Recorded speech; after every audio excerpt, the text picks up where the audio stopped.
Badou Mazouaka Yangoy. Moi, c'est dans mon nom. C'est ça que le type de ce dans le district est maté. Tu vois, Yango, il y a eu comme un maboko dans Bango Déni. Donc, quand nous allons Rolex, Rolex à montre. Sans un amour, sans avoir évité. Combo ya Tatana. Hein?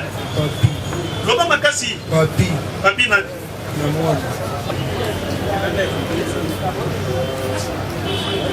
Bébé Abi.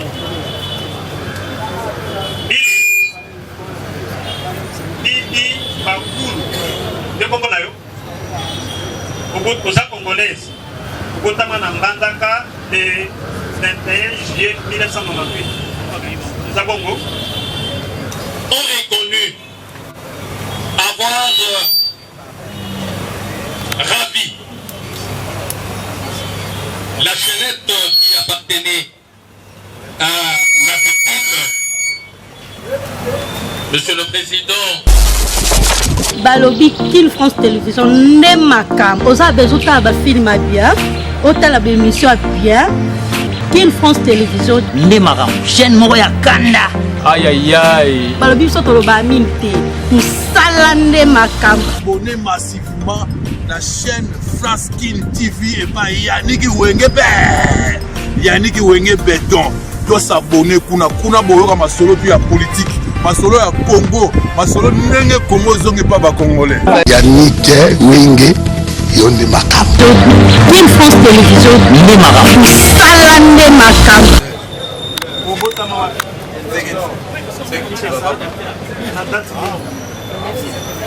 Loba Makasi Le 9 septembre. Le 9 septembre ya mbula ni. 2001. Kombo ya papa Botayo. Alain Kies. Alain Kias. Azana Bomo. Kombo ya mama. Bibi Shena. Mayenda. Loba Makasi komba Mayenda. Azana Bomo. Akuswa. O zamoto ya mboka ni. Congo central. Congo central des provinces. Congo. Pardon? Congo. Congo territoire ni. Webi territoire te, webi village na binote, webi secteur na binote. Webi ka uza Congo ya Congo central. Ovandi wapi? Loja. Avenue Loja. Numéro combien? 57. Numéro 57. La commune ni. Kasavu. Quartier Salon. Quartier Salon. Kusala kamusala ni. Teka Maki. Teka Kamaki. Wapi? Kana kwapi. Kwa avenue. Oza na mobali. Omone nani? Kusala mariage civil. Oza bana bon. Mwana moko. Donc, est-ce que aussi au côté Boloko? Non, le côté Boloko.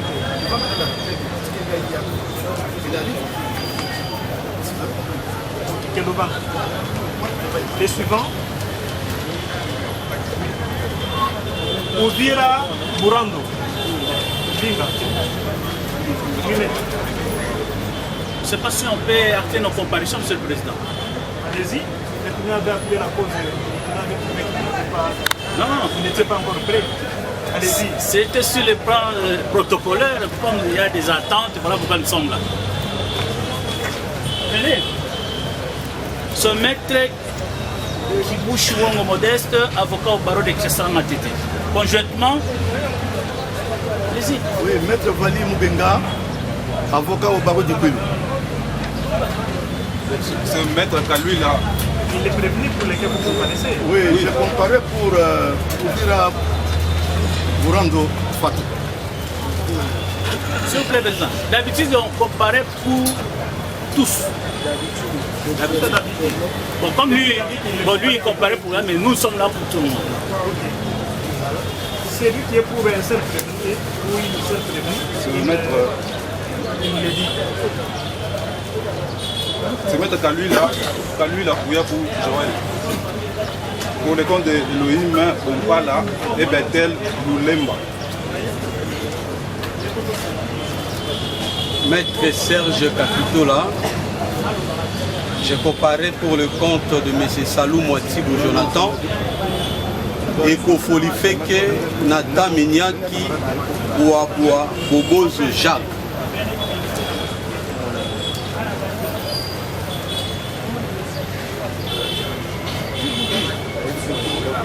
C'est tout. Maître Olivier Mouma, avocat au barreau pour la cour d'appel de la Tchad. Pour le compte de prévenir que les confrères viennent de citer ici.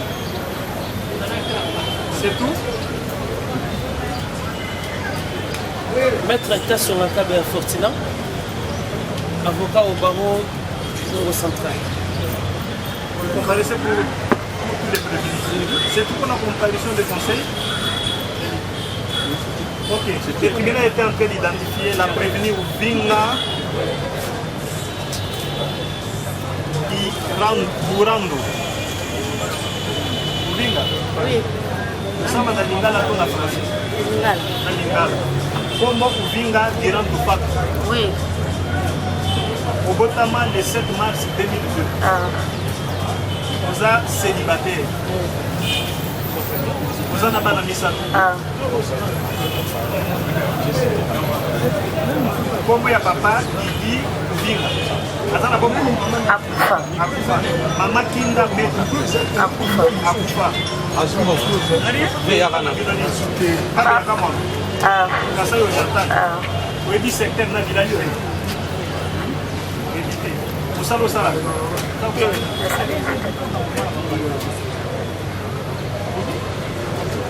Ovandi na Kinshasa na Bindi. Mayapili numéro 84.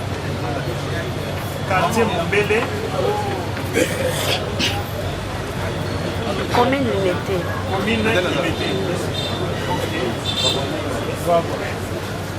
Est-ce que je suis au Namte.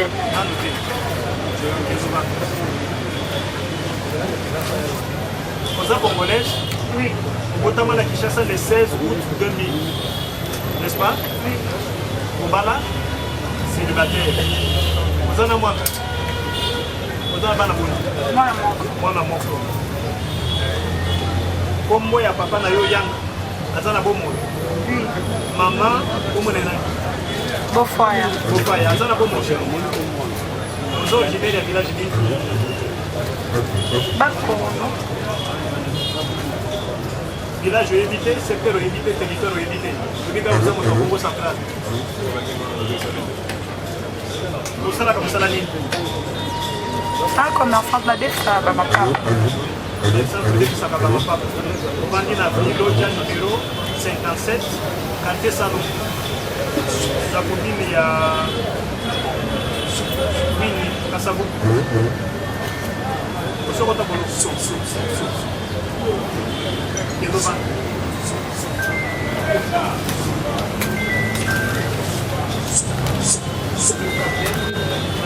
les prévenus, Minouaki Nathan.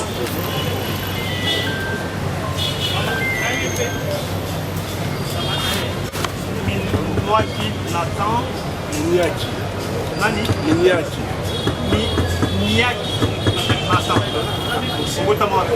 Jassa. Ça date Le 31 décembre 2005. Le 31 décembre 2005. Ouais. Ok, combien papa Nani? Junior. Boasa. Bwana. Bwana. Aza bomo. Oui. Kombo ya mama bébé Miniaki. Miniaki. Miniaki. Aza bomo. Ouais.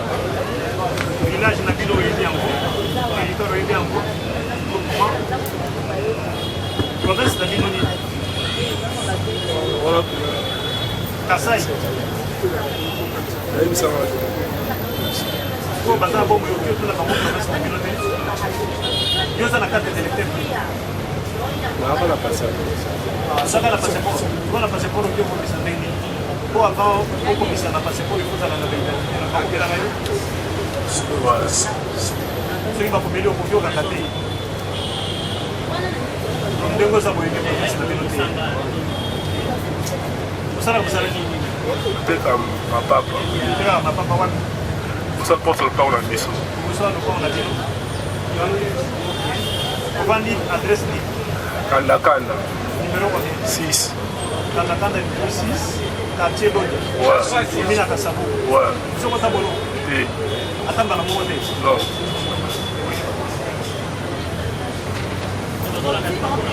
Et pourquoi il fait que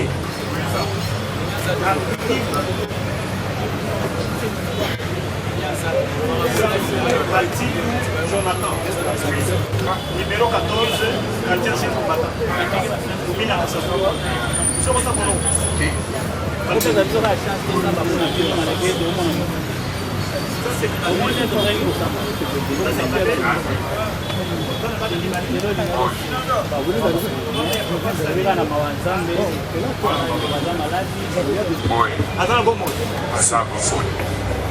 Ordinaire ya village ni Tamtakindo Manyema village. Village. Village ndine kinamtakindo Manyema. Bakomingu bau. Bang. Secteur élité. Province ya Manyema. Izabongo. Musala ni musala na kumwe. Mamsanga bomo na mala kupiwa ba telefone tinga ba telefone. Sana ko kupele ba telefone, tinga ba telefone. Sana ni kanoe question dikisa uko tika na telefone. Surtout sumba ga sombi na kuya se oteki mo après kolole bénéfice. Uvandi wapi? Napenda kusuja no vende. Quartier Saint-Combattant, commune à Kassabo. Boy. Vous êtes à Bolo. Kota Bolo. Dans le Kota Bolo, à Tamara. Nakota Fuso. C'est Maître Mbouimou Kenge Patient. Pour le prévenir, Bobozo Jacques, Barreau de Queen et Mariam Dorcas. Donc c'est pour ça pour prévenir. Mariam Dorcas et Fatou Jacques.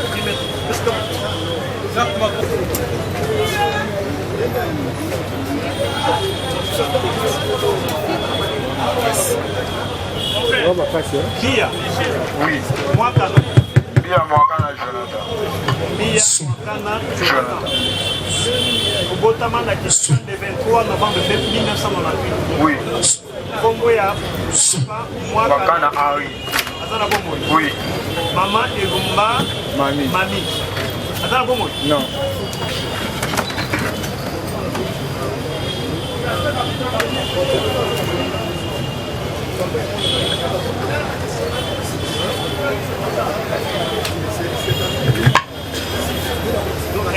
Congo ya village na bino.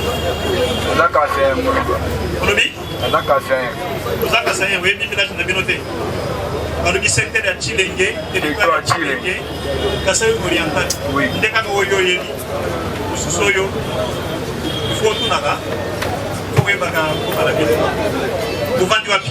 Avani na veni souvenir de mon dé, quartier Mokali na commune Kimbansi. Kimbansi. Vous êtes au tableau. Nanoté.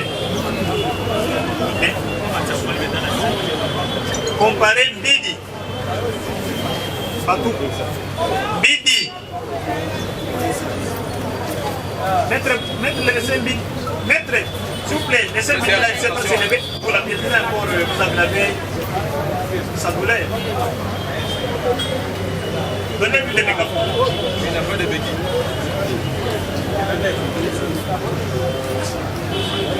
Bébé à Bidi.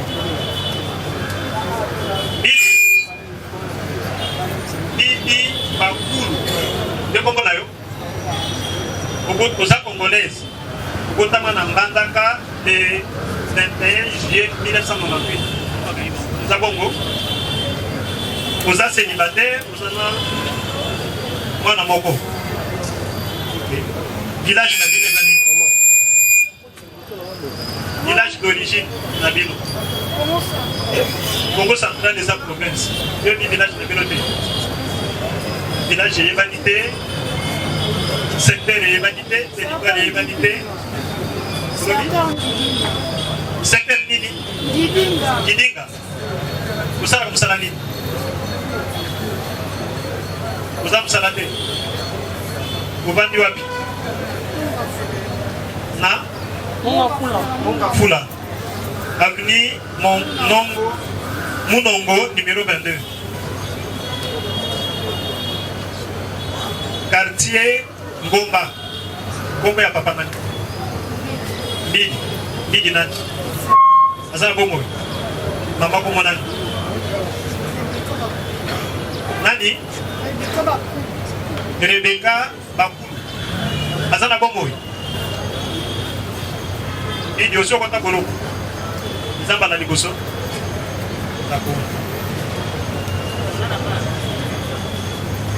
Ngoma Glody. Ngoma. Eka liboso.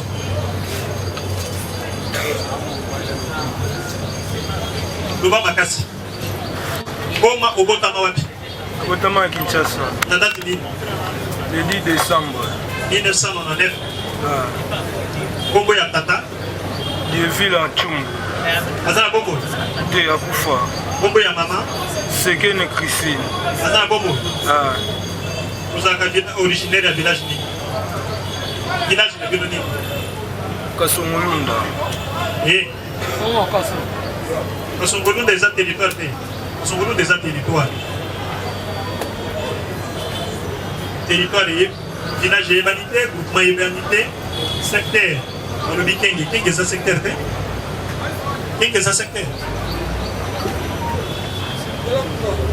Province. Donc, bâtir na Kenge na Kasongolunda. Province ya Kwilu. Vous savez qui le sala? Chauffeur à moto. Chauffeur à moto. Vous vendez wapi? Avenue Kitona. Numéro combien? Numéro 13. Quartier? Quartier Pinzi. Combien à Kala? Vous sommes pas à Bolo? Thé. Dans le thé.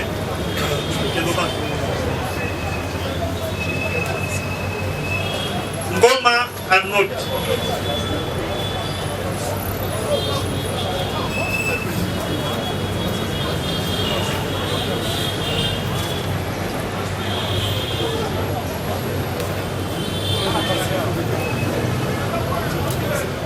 Ngoma Arnold. Ngoma Kabangu Kimbangu Arnold. Tu comprends na yo? Oui. Obotama wapi? La Séguébanja. Les quantièmes. Le 26 octobre 1900 combien? 1998. Kombo ya papa nani? Ngoi Chungani. Azana Bombo. Oui. Kombo ya mama? Sokingoma. Azana Bombo. Oui. Village? Village Séguébanja. Secteur? Secteur Loufou. Territoire? Territoire Séguébanja. Congo central. Vous savez ni nous ça? Chauffeur mécanicien. Chauffeur mécanicien na garage ni. Maître Yohan Mongafula. Mongafula. Et c'est Kani? Don Bosco. À Don Bosco? Oui. Ok. Au Vandi Wapi? La fin à Mongafula. Avenue Nini? Avenue Professeur. Numéro combien? Numéro 12. Quartier Don Bosco. Quartier Don Bosco. Commune? Commune Mongafula. Monsieur Kota Bono. Nanté. Attends par mon côté. Nanté. Attends pour gagner la police. Pour gagner la police de Nanté. Kendo Banda. Kalala Chamala. Kalala Chamala.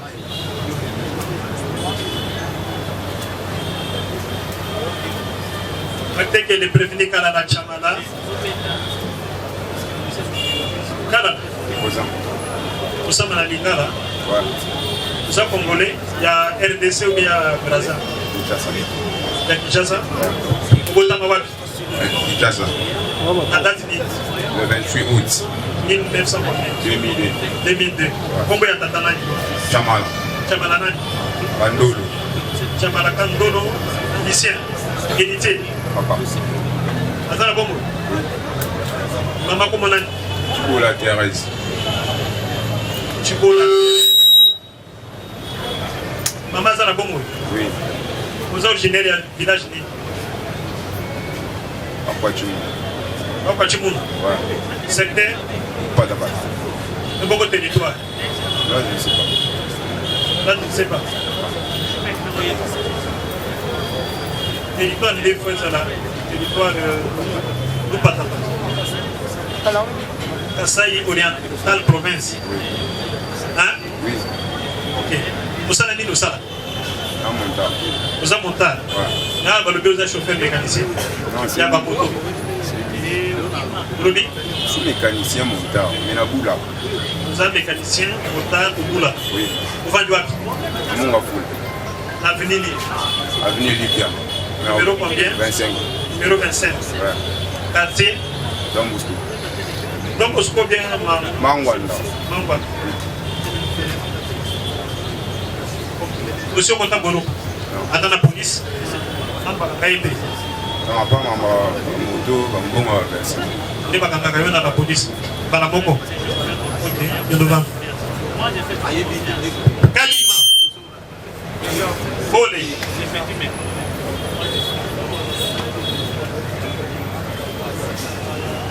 Kalima Volé au Botama Wapi. Botama à Kinshasa. La date libre. Le 3 décembre. Là, c'était par vous. Namboulani. 1997. 1997. La PP va le 1997. 99. 7. 97? Ouais. Combien de papa nan? Kagi Mamboli. Azana Bomoui? Ouais. Combien de maman? Gongolo Kayowa. Gongolo Kayowa. Azana Bomoui? Ouais. Vous êtes marié? Vous êtes marié? Vous êtes moi? Vous êtes comme ça l'année? Nakumba wa moto. Nakumba wa moto? Ouais. Vous vendez où? Navai na Turumbu. Na Kapela, avenue Turumbu. Numéro combien? 55. Quartier? Quartier Yolo. Yolo ezalaka Yolo Nord, Yolo Sud. Yolo Sud na Kapela na parking. Commune ya Kalam? Ouais. Ok. Aussi on compte Bolo? Té, papa. Attends, par la moko té? Té. Je dois pas. Merci.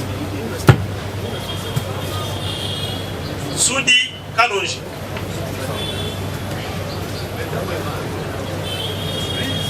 Ogotama wapi? Botama ya Kinshasa. Botama ya Kinshasa. Na date ni mars 1999. Combien ya papa na yona? Kalonji, Madison Kalonji. Aza bombo? Akufa. Combien ya mama? Fukia Obakonga Tete. Aza na bombo? Ali. Ubala? Uzana mwana? Usala kusala nini? Mécanicien na boula pe sous na car. Vous avez mécanicien pour la car? La car là. Ah, car na kasa izani au marché. Victoire. OK. Vous êtes originaire du village ni? Ça va pas. Village. Oui, bébé. C'est Bongo province. Province c'est pas Congo. Province c'est Congo central. Congo central. Banda kwa Yolosi. Avenue ni? Uumbu Sasani. Combien? Ikalam. Vous êtes content Bolo? Na konta Bolo ko fi na kama fimé ki chambre. Vous êtes content ni? Fimé ki chambre. Vous na banque. OK, devant. Nous allons Kiwa.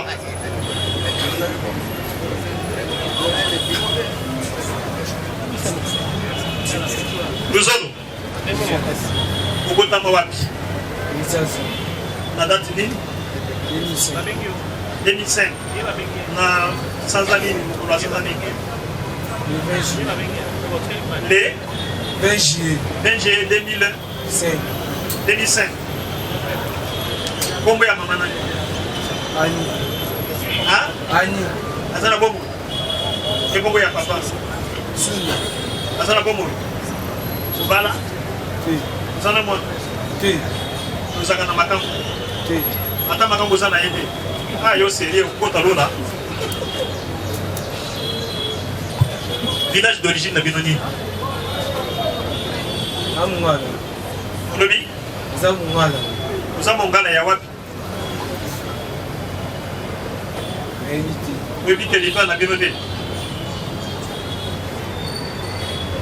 Na Mongala, vous avez le territoire, il y a Lissala, il y a Bumba et il y a Bongandanga. Deux c'est un territoire.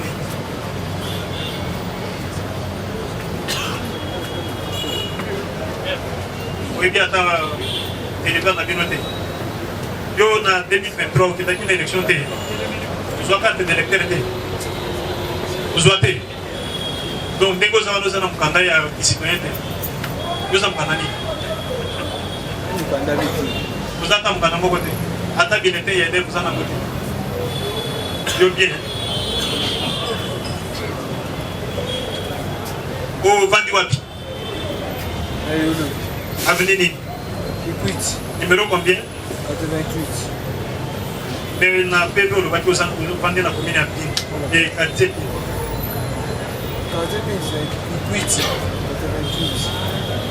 Combien à Kalam? Vous sommes au tableau. Dans le terrain. Nous avons un déni, nous avons un thé, nous avons un cité, nous avons un alicam. On a la et nous vendons. Kumba, Saka, Congo.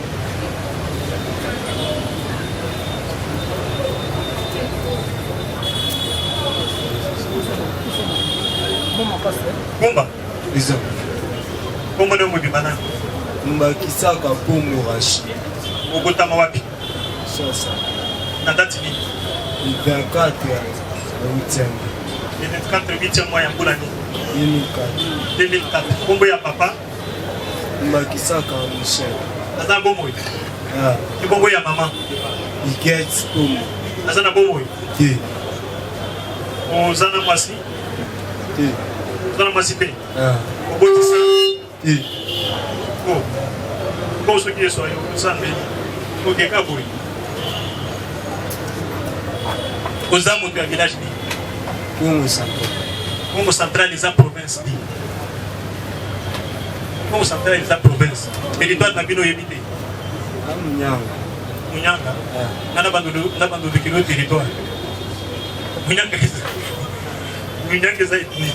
C'est quoi le territoire de la province, secteur Yébité. Oui, évitez. La nyanga bazaka na buzi. Hein? Ok. Angamu. Ko ce que vous dites, on va essayer ça ya wapi. Oui, c'est que vous avez monté à Congo central. Oh, Vandi wapi? Kalam. Na Kalam. Avenue ni. Long. Numéro combien? 111. 111. Quartier ni. Kauka. Sokota bolo. Ti. Ata balo mokote. Ata ya police bala ndio nano kota ti. Ti. Teto banda. Na mwana inama. Na mwana.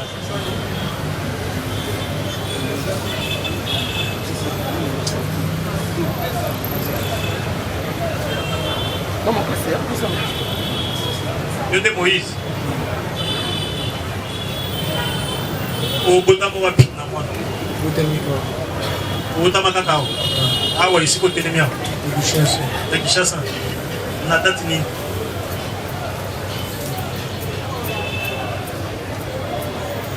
O botama na mbula nini. 2002. Sanza na mokulwa sanza webite.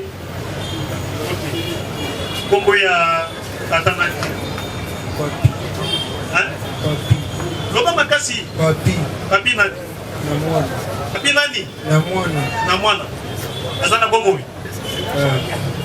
Ni bongo ya mama. Elite na. Baina. Azana bongo. Osi obana. Azana mwana. Azana mwana. Bana boni. Mwana moko. O banda ka wapi?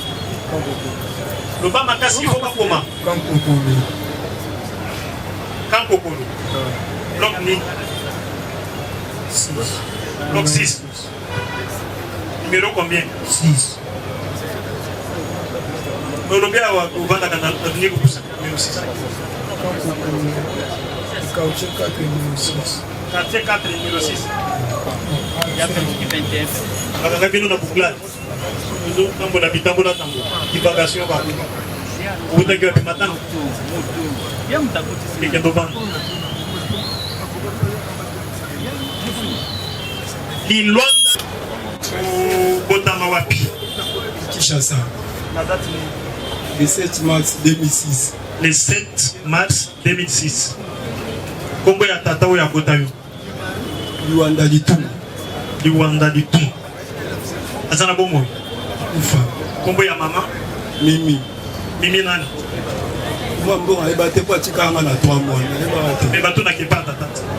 Ce qui m'a accueilli, donc, il y a papa voyageur qui n'a pas Goma. A Koufé Ndekuna. Il faut Bazali. Il faut retourner. Vous êtes au Bala? Bala te mais na la moine ambas. OK. Et pas na bino wapi, mboka na bino. Village na bino ni. Na Muluba Chikapa. Muluba ya Chikapa. Na Kasai. Est-ce que Webi territoire T? Le territoire en développement. Il faut qu'on y aille, il tout qui s'accueille, hein.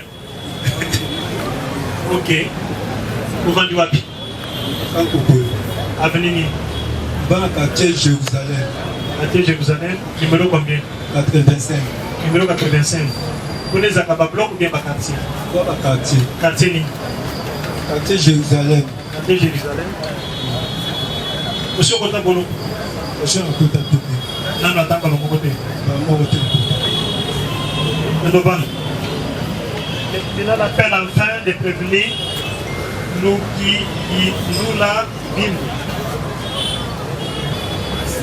Nous qui nous là, au Botama Wapi. La date ni? Le 14 février 2000. Vous êtes Congolais à Brazza ou bien à Kinshasa? Congolais à Kinshasa. C'est Kinshasa. Combien à Tatanani? Combien à Papa Franck? Franck Nani?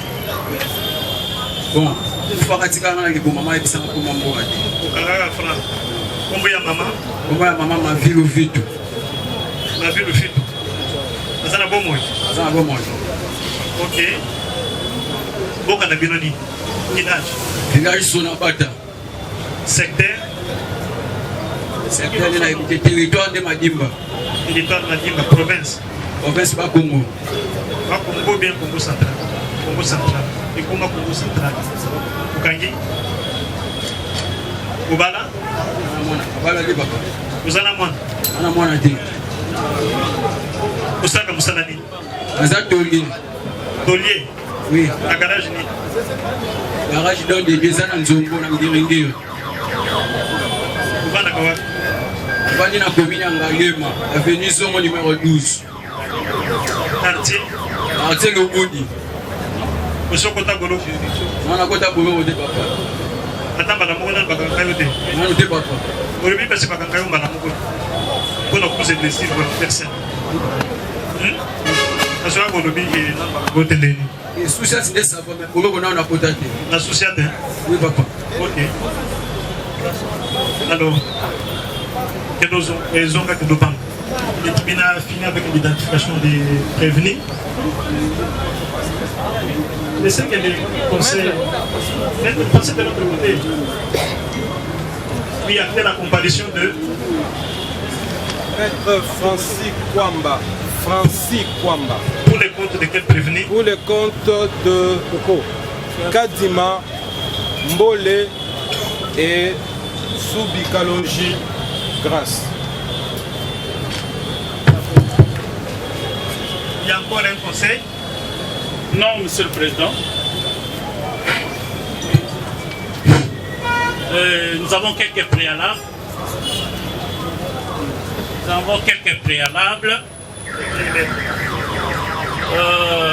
Premièrement, nous avons l'exception sur l'ordre territorial. Ça, c'est premièrement. Deuxièmement, nous voulons savoir à travers vous que le ministère public nous dise par rapport au prévenu qu'il a amené devant vous,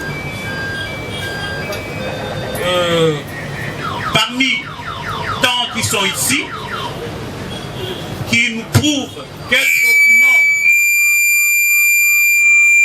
quel document qu'il a mis pour qu'il y ait flagrance. Parce que nous avons, après échange avec les clients, nous avons compris qu'il y a des incohérences.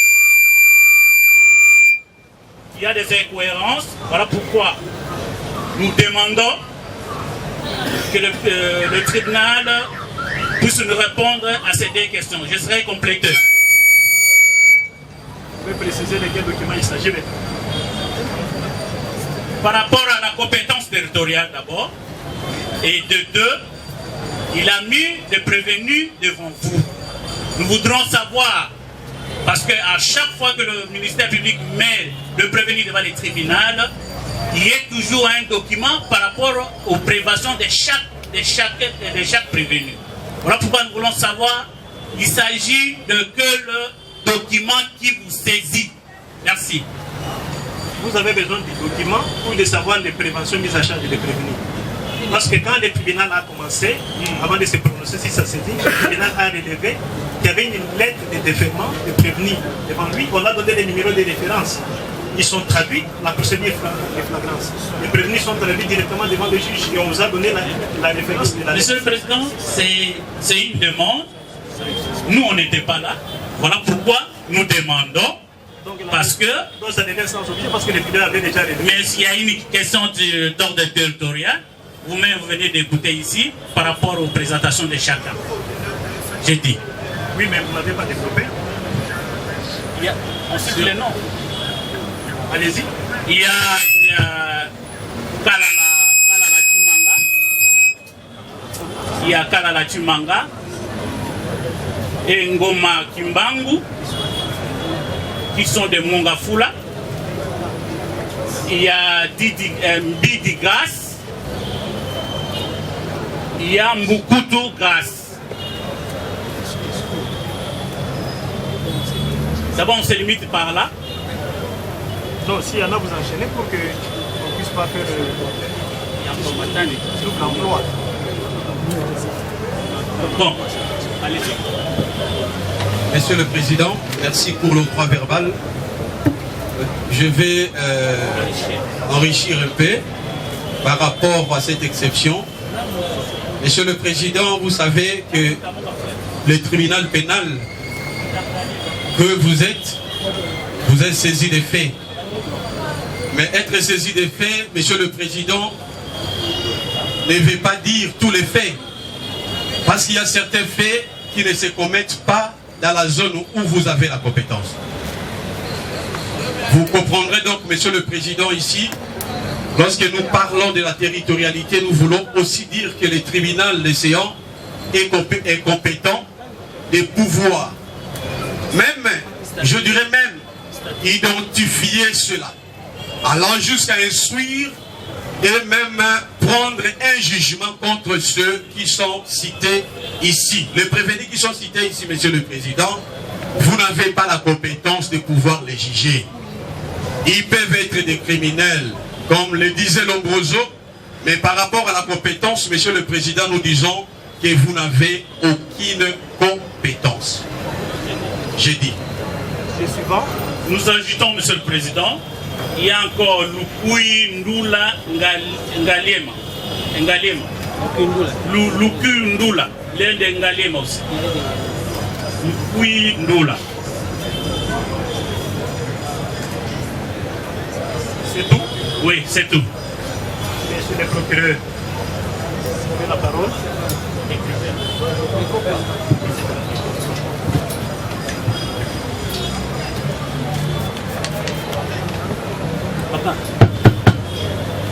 Monsieur le Président, honoré membre de la composition, merci pour l'octroi du verbe accordé au parquet.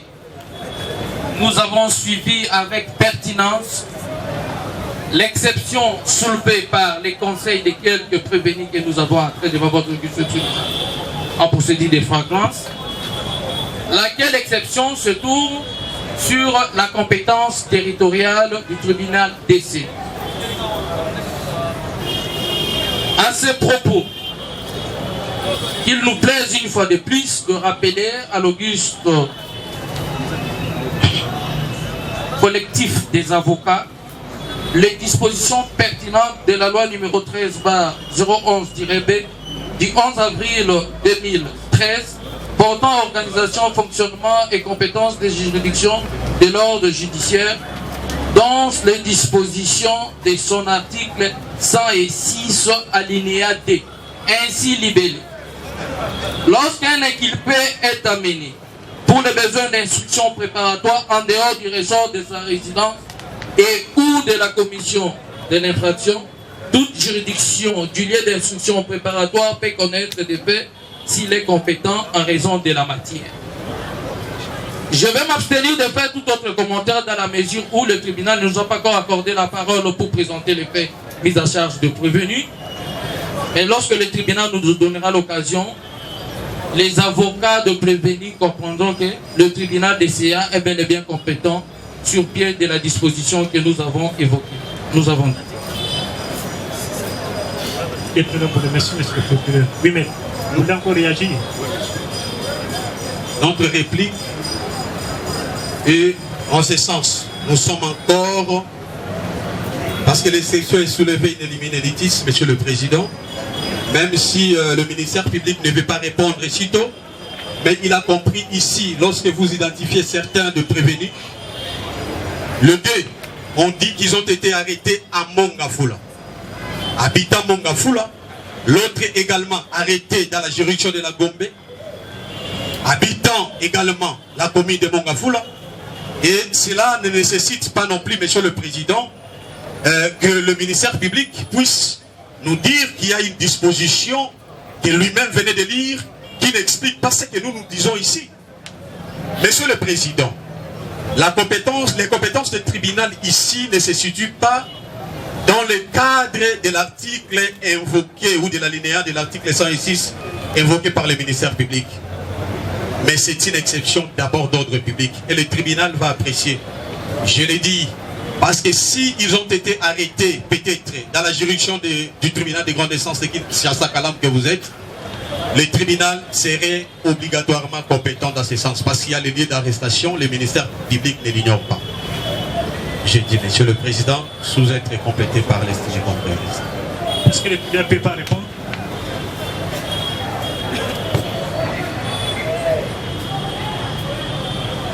Actez, madame la greffière. Le tribunal aurait même voulu souhaiter, avant de répondre à cette question-là, que le ministère public présente d'abord les prévenus, parce que les dispositions de l'article 106 de la liste ont un contenu. Alors, la compétence du tribunal peut être définie ou déterminée, soit du lieu de la résidence du prévenu, du lieu où il a commis des faits, ou du lieu de son arrestation. Vous parlez que d'une seule compétence territoriale. Il n'a pas encore présenté les prévenus pour nous dire s'ils ont été arrêtés dans les ressorts de Kalamou ou que les faits mis à leur charge ont été commis dans les ressorts de Kalamou. Ce serait vite d'aller en zone. Parce que lorsqu'il aurait représenté les prévenus, et s'il nous aurait dit de quelle manière les prévenus, quels sont les faits mis à charge des prévenus, peut-être que vous aurez dit déjà avoir la réponse à votre question. Non, monsieur le président, c'était juste des questions de préalable que nous avons voulu que le tribunal puisse savoir notre souci. Et comme dit, repasser la parole à monsieur le procureur pour rafraîchir sa mémoire et nous présenter les prévenus étant devant, les faits mis à charge de chacun des prévenus pour permettre au tribunal de procéder. Merci, monsieur le président, pour la parole nous accordée. Il s'agit ici du premier groupe, comme nous l'avons présenté, constitué de 7 prévenus. Ils sont poursuivis pour la prévention d'associations de malfaiteurs. Ils sont poursuivis pour extorsion. Ils sont également poursuivis pour l'une d'entre eux, pour association de malfaiteurs et recel d'objets. Et pour rafraîchir la mémoire du président ainsi que de toute la composition, Nous allons essayer de démontrer l'articulation de leur groupe, les agir de tout et chacun d'eux, et ainsi placer sur l'orbite cette organisation criminelle. Je repasse la parole à mon collègue pour ce devoir.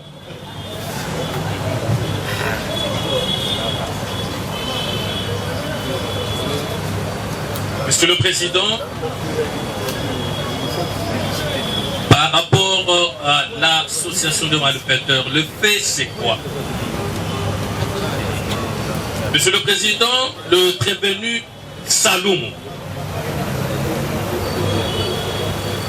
Oui, c'est Saloum Atibo Jonathan. Il a créé son écurie dont les noms a été précisés, le Kiri Arsenal. Monsieur le Président, dans le but de pouvoir ravir ou se faire remettre par violence ou menace. C'est dans cette perspective qu'en date du 15-12-2024, donc cette année, que Saloum avec ce co-prévenu ont ravi la chaînette en or. Et lorsque nous avons interrogé, ou nous l'avons interrogé, et tous, Monsieur le Président, ont reconnu avoir ravi la chaînette qui appartenait à la victime. Monsieur le Président, alors, et cette chaînette que Saloum, qui est le leader du groupe, avait remis à sa copine Bibi. Donc,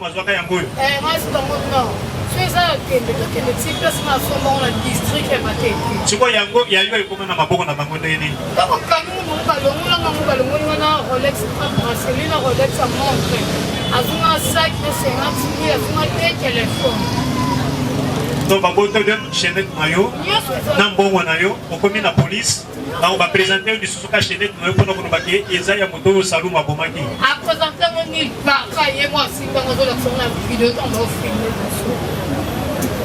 Ah, où est-ce que le Bomaki?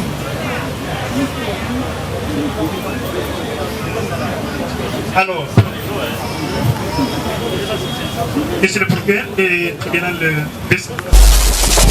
balobi Kin France Télévision ne makam oza bezuta ba film bien otala ba émission bien Kin France Télévision ne makam chaîne moko ya kanda aïe aïe aïe balobi so to ba mimte musala ne makam abonnez massivement la chaîne France Kin TV et pas Yannick Wenge Yannick Wenge Béton doit s'abonner kuna boyoka masolo puis ya politique masolo ya Congo masolo ndenge Congo zongi pa ba Congolais.